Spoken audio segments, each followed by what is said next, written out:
Satu di antara nisan-nisan bersejarah tersebut telah ada yang menggondolnya.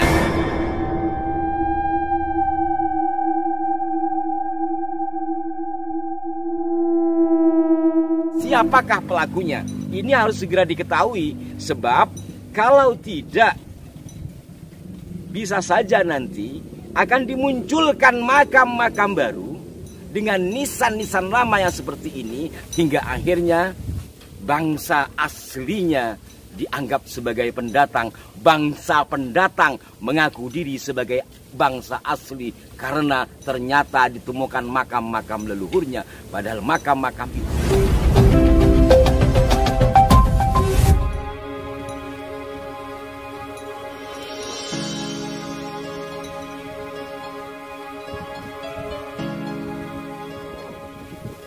Assalamualaikum warahmatullahi wabarakatuh. Salam jumpa, salam sejahtera untuk Anda semua. Dari tepi pantai Selat Madura kami menyapa Anda dan akan menghantar ke komplek makam Sunan Giri di daerah Gresik, Jawa Timur. Ada berapa ratus tangga ini ke atas. Bukti-bukti secara arkeologis dapat kita lihat dari gerbang makam Sunan Giri ini.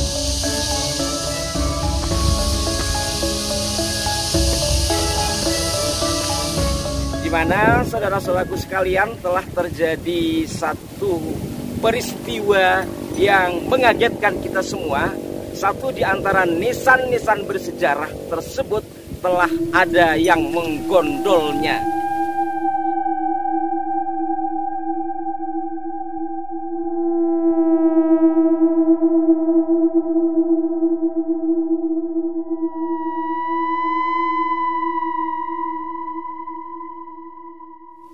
Ini tentu perlu menjadi perhatian bagi kita semua. Sekilas kami akan bacakan dari situs berita. Aksi pencurian terjadi di salah satu situs cagar budaya nasional di Gresik. Batu nisan di makam Mbah Taming yang berada di dalam komplek makam Sunan Giri diduga dicuri oleh pihak yang tidak bertanggung jawab. Peristiwa ini sontak mengundang keprihatinan berbagai pihak, terutama kalangan pemerhati sejarah. Salah satunya Gilang Adiwidya yang secara aktif memantau pelestarian situs budaya di Gresik, menyebut kejadian ini sebagai bentuk kelalaian yang serius. Batu nisan Mbah Taming yang masuk dalam situs di komplek makam Sunan Giri diduga dicuri oleh orang yang tidak bertanggung jawab, sehingga kini hilang satu. Lebih lanjut, dari informasi yang diperoleh Gilang, hilangnya batu nisan milik makam Mbah Taming itu terjadi beberapa hari terakhir. Sayangnya, aktivitas ilegal itu tidak ada bukti visual karena CCTV tidak mengarah ke arah makam. Untuk itu, Gilang menyayangkan lemahnya pengawasan terhadap komplek makam yang sudah berstatus nasional tersebut. Menurutnya, tanggung jawab utama berada pada juru pemelihara makam dan pihak pengelola situs. Dan seterusnya, di mana Mbah Taming ini dalam media ini dikatakan sebagai cucu dari Sunan Giri ya. Nah, saudara-saudaraku sekalian, memprihatinkan sekali. Di negeri ini kok banyak sekali para pelaku tindak seperti itu. Bukan hanya nyolong uang rakyat, sampai nisan pun dicolong. Mungkin zaman-zaman dulu ketika terjadi kehilangan atau pencurian nisan itu dikait-kaitkan dengan dunia mistik. Tetapi pada hari ini kita semua sudah melek bahwa nisan adalah artefak. Nisan adalah penanda angka tahun keberadaan seseorang, bahkan juga bisa mengidentifikasi kekerabatan. Karena sekali lagi nisan itu artefak, bukan hanya sebagai penanda orang meninggal, tetapi nisan-nisan kuno adalah artefak yang mengandung banyak makna di dalamnya. Sehingga ketika terjadi pencurian, lantas siapakah pelakunya? Ini harus segera diketahui, sebab kalau tidak, bisa saja nanti akan dimunculkan makam-makam baru dengan nisan-nisan lama yang seperti ini, lalu dibuatlah kisah-kisah baru yang dikait-kaitkan dengan klan tertentu. Ini bahayanya. Maka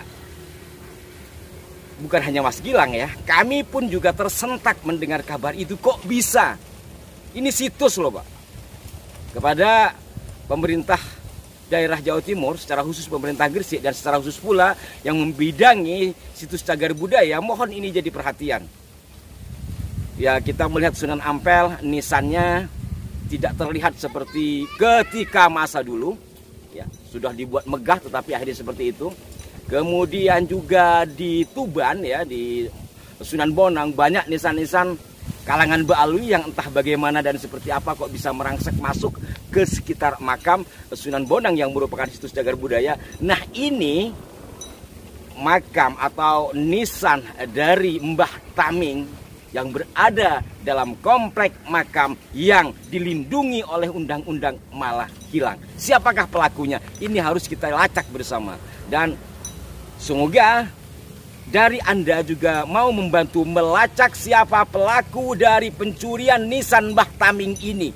Sebab sekali lagi ini bisa menjadi alat untuk membuat makam-makam baru yang dicitrakan sebagai makam tua, lalu dikatakan sebagai klan-klan tertentu. Contoh-contoh seperti ini dilakukan di negeri seberang sana, hingga akhirnya bangsa aslinya dianggap sebagai pendatang. Bangsa pendatang mengaku diri sebagai bangsa asli karena ternyata ditemukan makam-makam leluhurnya.